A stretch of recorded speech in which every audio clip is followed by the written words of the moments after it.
To start off with, we talk about the history. The patient had presented to the emergency department 2 weeks prior for an injury occurring during volleyball, where he had jumped and landed predominantly on his left leg, causing it to buckle. Okay, so the knee could have buckled due to instability. He could have landed wrong, causing his legs to be out of the ordinary for how he usually lands, so that caused him to be unstable and buckle a little bit due to some weaknesses there. He had immediate discomfort in the joint, which persisted as a dull throbbing pain. So a dull throbbing pain, that means that it just like aches. There's nothing there that's really causing anything to like catch, because that would be more like a little sharp pain. There was no painful popping or clicking. Okay, yeah, that kind of goes hand in hand with like the catching. Like there's nothing there that's causing that. Additionally, the patient's knee did not catch or lock, and it had not been giving out.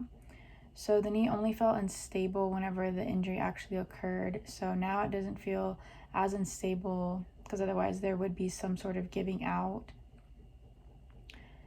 He had noted pain with ambulation, using stairs, sitting for a prolonged period of time, and rising up from sitting. So he's having pain with pretty much anything that he's doing. This could be due to the increased swelling there. There's a lot of inflammation due to whatever injury did occur. So of course it's causing the increased swelling. And if you're just sitting in one position for a while, all the swelling rushing there, it's going to cause stiffness, which is going to make it hurt more, especially when like rising from sitting for a prolonged period of time. The patient had been using a straight leg immobilizer and crutches to assist with ambulation, and taking ibuprofen as needed for his pain. So his pain is pretty intense if he's still taking ibuprofen for it, meaning that there could possibly be some sort of structural damage within the knee. Physical exam, inspection, soft tissues were noted to have mild swelling. The patient's gait was antalgic.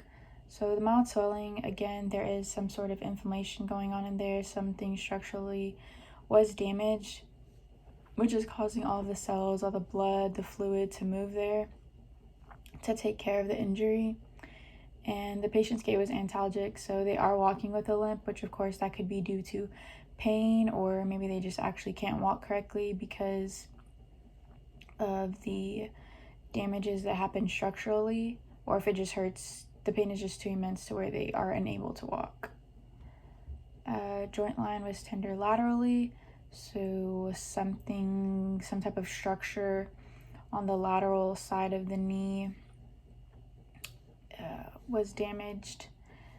There was facet pain to palpation of the patella, so the patella or something near the patella is what's the root of the problem, if that's where the pain hurts the most.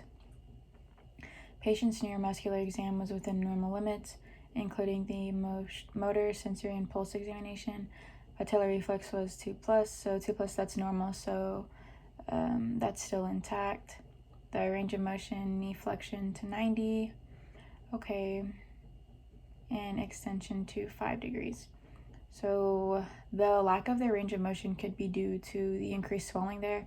It's just blocking it and it's unable to get the full range of motion, or it just hurts too bad to where they're not able to perform that motion. But maybe if you're able to do it passively, then that would at least get that as a possible diagnosis. If you're able to do it, then that would be better than them only being able to get to 90 or 5 degrees due to maybe the inflammation, or if it is just the pain, then again the passive range of motion would help.